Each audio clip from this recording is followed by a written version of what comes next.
এখন আওয়ামী লীগের নেতারা গা টাকা দিচ্ছেন, তারা কর্মীরা আছেন এখনো গ্রামে গঞ্জে পাড়ায় পাড়ায় মহল্লায় মহল্লায় সব জায়গায় বিরাজমান। মানে এরা আছে সুযোগের অপেক্ষায়। কিন্তু সুযোগ কিন্তু এসছে। নির্বাচন সম্ভবত ফেব্রুয়ারিতে হবে, খুব বেশি বাকি নেই, 8 মাস। এখন আওয়ামী লীগের প্রস্তুতি কি? তারা কি নির্বাচনে যাবে নাকি আন্দোলনে যাবে, নাকি তারা ওই ধুকে ধুকে মরবে? কোনটা তারা সিদ্ধান্ত? এখন আমি যদি বলি ধুকে ধুকে মারার ইতিহাস তাদের নাই, মানে কঠিন বিপদে ঘুরে দাঁড়ানোর শক্তি রাখে। এহিয়া খান আইয়ুব খানকে পড়ুয়া করে নিয়ে এই দল। কিন্তু এখন প্রেক্ষাপট কিন্তু ভিন্ন, কারণ সেই ৭১-এ যে প্রেক্ষাপট ছিল সে সময় জাতি বিভক্ত ছিল না, এখন কিন্তু জাতির মধ্যে বিভক্তি আসছে। তবে আওয়ামী লীগ যতই কোনটা থাকুক, আওয়ামী লীগের উঠে দাঁড়ানোর সময়ের ব্যাপার মাত্র। এখন দরকার কি যে আওয়ামী লীগের স্মার্ট স্টেপ। এখন ওই যে ইরান ইসরায়েল যুদ্ধ যেটা আমরা দেখতেছি, এখন এটা যদি আপনি বিশ্লেষণ করেন তাহলে কি দেখবেন? ইসরায়েলের কৌশলের কাছে প্রথমেই ধরা খাইছে ইরান। কিভাবে? ইসরায়েলের গোয়েন্দা সংস্থা মোসাদ খুদ ইরানের ভিতর ঢুকে মানে কেচ্ছা খতম করে দিছে একদম শুরুতে। এখন আওয়ামী লীগের সমস্যা হচ্ছে তার সৈন্য সামন্ত সবই আছে, কোনো অভাব নাই, মৃত্যুকূপে ঝাঁপ দেওয়ার মতো লোকও তার আছে, কিন্তু আওয়ামী লীগের কোনো স্মার্ট স্টেপ নেই।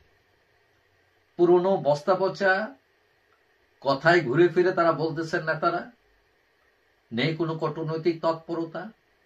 এখন আপনি যদি লন্ডনের রাস্তায় ১-২০০ লোক মিলে ইউনূস সাহেবকে গালি দিয়ে মনে করলেন কেচ্ছা খতম করে দিছি কিস্তি মাত, তাহলে কি মাত হবে? আপনাকে প্রথম দেখতে হবে যে আপনার রাজনীতির ভুল কোথায়। দুঃখের বিষয় হচ্ছে যারা যারা আওয়ামী লীগকে ডুবিয়েছে তারাই যদি পুনরায় এসে দলের মুখপাত্র সেজে যায়, তখন সে যত মিঠা কথাই বলুক না কেন, চিরা কিন্তু ভিজবে না। পাবলিক কিন্তু আপনার গোলাম না, আপনার কথায় সে হজম করতে বাধ্য নয়। তাহলে আপনার কি করতে হবে? মানে ফুরা হয়েছে পাছায়, আপনি মলম দিতেছেন মাথায়, মানে ফলাফল কি পাবেন আপনি? এখন গত 10 মাস আওয়ামী লীগের কোনো অর্জনই নেই।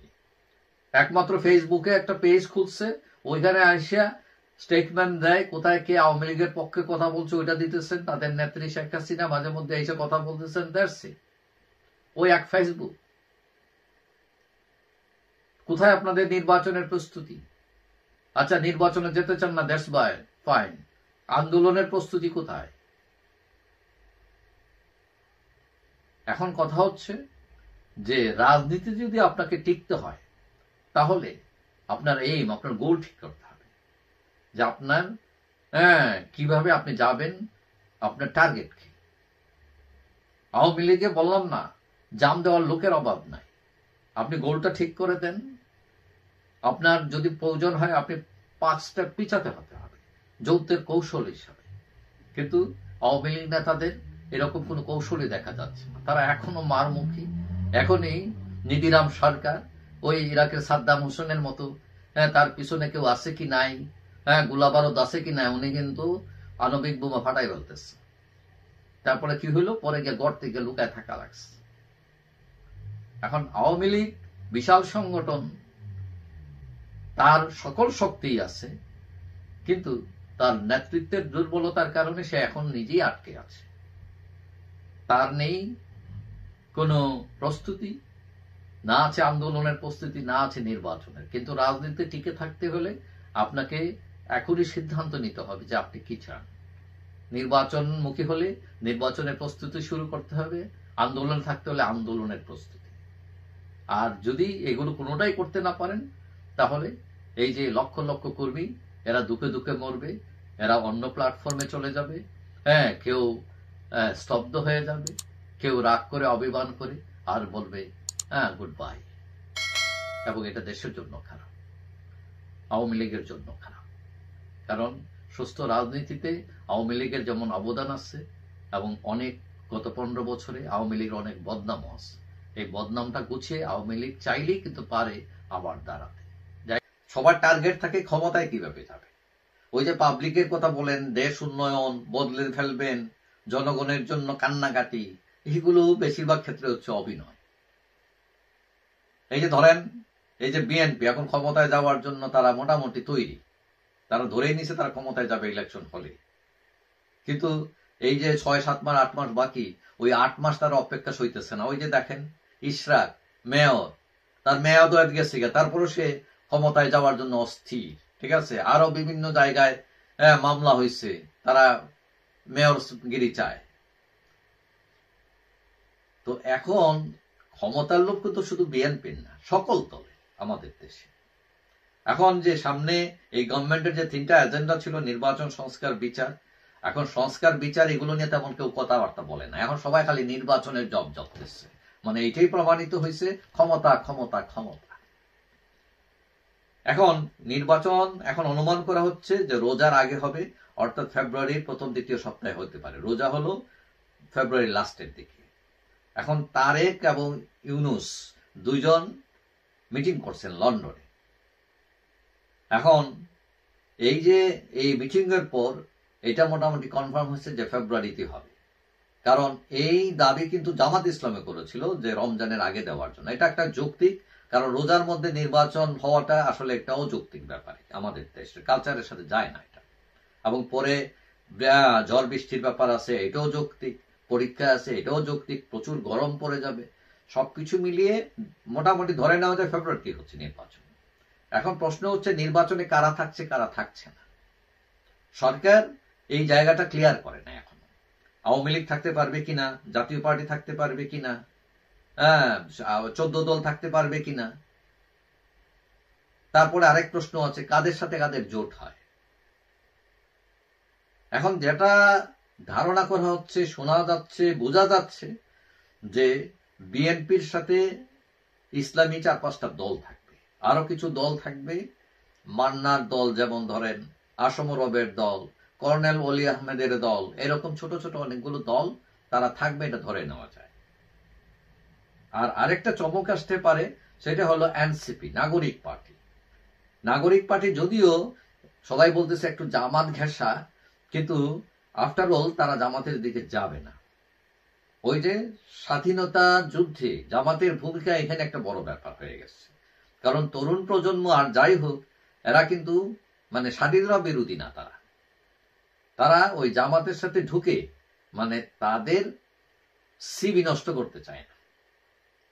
সুতরাং ধরে নেওয়া যায় তারা দিকে আবার বিএনপির সাথে হয়তো ঢুকবে। যদিও বিএনপির সাথে খুব একটা ভালো টার্ম না, কিন্তু ইতিমধ্যে এখন দেখা যায়, খেয়াল করে দেখবেন, এরা এখন এনসিপি ওয়ালারা বিএনপির বিরুদ্ধে খুব একটা চড়া কথা বলে না এখন তারা, অর্থাৎ একটু নরম হয়ে আসতেছে, একটা ভাবের মধ্যে আসছে যে তাদের সাথে একটা ঐক্যের মধ্যে। তাহলে আরেকটা কে থাকে, জামাত। জামাতের সাথে কারা যাবে, ইসলামী কিছু দল তাদের সাথে থাকবে। তাহলে একটা হলো বিএনপি এনসিপি গ্রুপ, আরেকটা হলো জামাত ইসলামী গ্রুপ, আর আরেকটা গ্রুপ হলো রিফাইন্ড আওয়ামী লীগ। এখন আওয়ামী লীগের 2টা গ্রুপ হবে। সরকার রিফাইন্ড আওয়ামী লীগ একটা তৈরি করবে, এবং এইটাতে যারা থাকবেন না তারা থাকবেন স্বতন্ত্র ইলেকশনে। সেটা হলো হাসিনার লোকেরা। কারণ হাসিনার লোকেরা যদি রিফাইন্ড আওয়ামী লীগ দাঁড় করানো হয়, হাসিনার লোকদেরকে ইলেকশন করতে দেবে না ব্যানারে, নৌকা প্রতীকে, তাহলে তাদের লোকরা কিন্তু বসে থাকবে না, তারাও দাঁড়াবে স্বতন্ত্র। অর্থাৎ আওয়ামী লীগের 2 গ্রুপ হয়ে যাবে, একটা হলো রিফাইন্ড আওয়ামী লীগ, একটা হলো স্বতন্ত্র হাসিনার আওয়ামী লীগ। আর থাকছে কারা, জাপা। এই জাপা তারা এইবার তাদের সাথে জোট করার সম্ভাবনা কম।